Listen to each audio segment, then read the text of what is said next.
O físico Marcelo Gleiser vai em busca da explicação científica para a origem da vida na Terra. Será possível que os primeiros organismos vivos tenham chegado ao nosso planeta de carona num asteroide? A busca pela origem do universo é apenas uma das muitas dúvidas existenciais que já nos fizeram perder noites de sono. Se hoje aceitamos a teoria do Big Bang como a versão da ciência para o princípio de tudo, ainda esperamos por respostas para muitas outras perguntas. Uma das que mais tem intrigado os cientistas ao longo dos tempos é o tema do capítulo de hoje.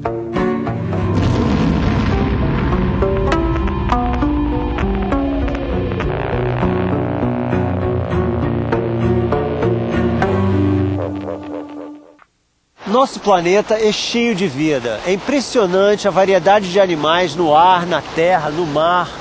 Quem que nunca se perguntou de onde que surgiu isso tudo? De onde que veio a vida na Terra? E quando? Vida é uma dessas coisas que é mais fácil identificar do que explicar. Até hoje, não existe uma definição única para a vida. Mas sabemos que seres vivos interagem com o mundo à sua volta, absorvendo nutrientes e energia. Seres vivos crescem e se reproduzem. Ao se reproduzir, passam suas características de geração para geração. Características podem mudar acidentalmente. Essas mudanças são as mutações genéticas. São elas que permitem que seres vivos se adaptem a ambientes novos. Portanto, a vida está ligada à transformação e reprodução. Mas se olharmos à nossa volta e procurarmos pelo que existe de mais antigo na história da Terra, encontraremos matéria sem vida. Pedras são feitas de minerais, como o silício e o quartzo que compõem a areia da praia. Água é feita de hidrogênio e oxigênio. Nada disso é vivo. Como então que num passado distante, durante a infância da Terra, essa matéria se agrupou e veio a dar origem a seres vivos? Essa passagem do inanimado ao animado é o grande mistério da origem da vida.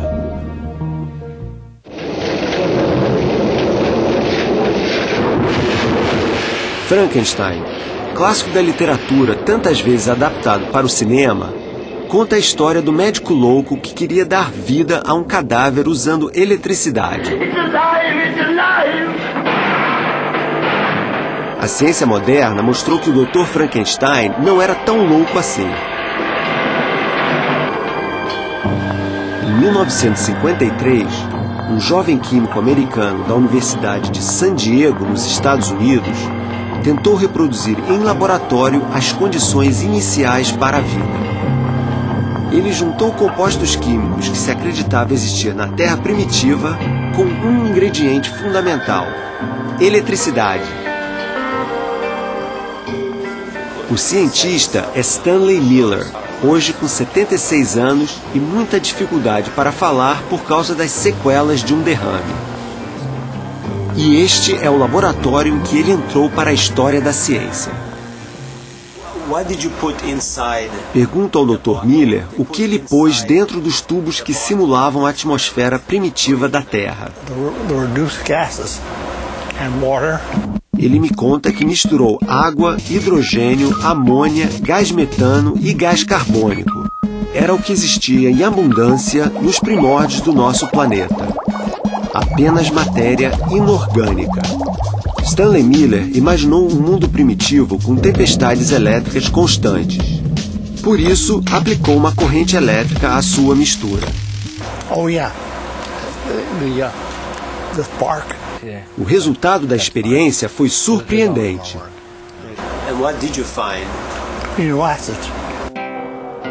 A corrente elétrica fez com que os compostos se reagrupassem, dando origem a aminoácidos. Aminoácidos são compostos essenciais que existem em todos os seres vivos. 22 aminoácidos compõem a matéria-prima da vida.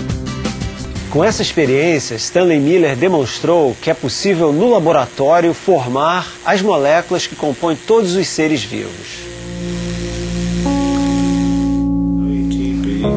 O químico inglês Leslie Orgel, do Instituto Salk, também em San Diego, é um dos maiores especialistas do mundo na origem da vida. Uma coisa que sabemos com razoável certeza, afirma ele, é que a idade da Terra é de cerca de 4,5 bilhões de anos.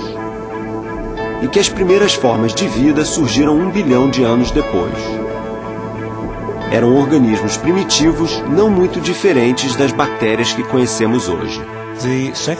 A grande pergunta que ainda não conseguimos responder, diz ele, é como esses aminoácidos, as substâncias essenciais, conseguiram se agrupar em moléculas cada vez mais complexas e maiores, até chegar à vida. Para entender essa pergunta, pense nas letras do alfabeto. Se você apenas juntar letras, de qualquer maneira, uma depois da outra, dificilmente sai alguma palavra compreensível. Somente letras na ordem correta formam palavras com significados claros. Com a evolução biológica foi o mesmo. Leslie Orgel diz que a única explicação para como os seres vivos mais primitivos foram se aperfeiçoando é a teoria da evolução das espécies, de Darwin.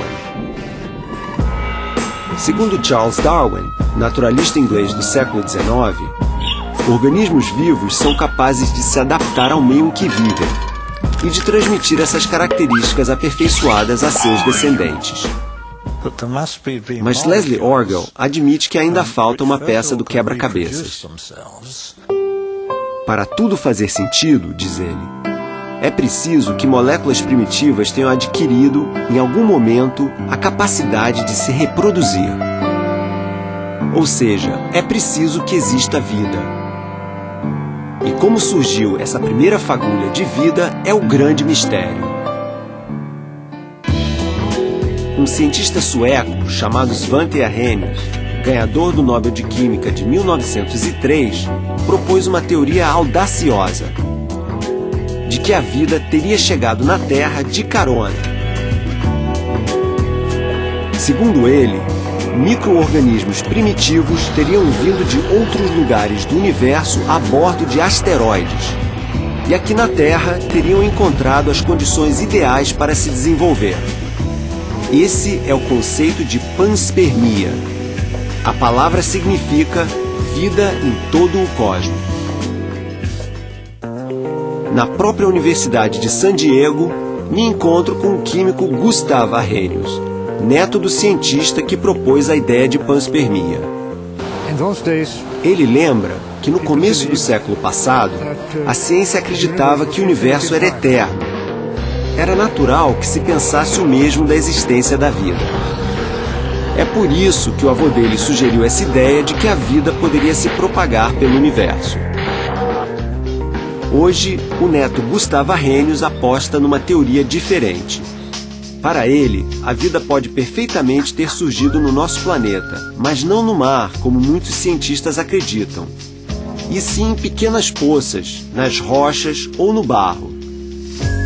Dessa forma, a água, substância essencial para a vida, estaria presente na quantidade ideal, sem diluir os nutrientes essenciais para a formação dos primeiros seres vivos. Pergunto a Stanley Miller o que ele acha.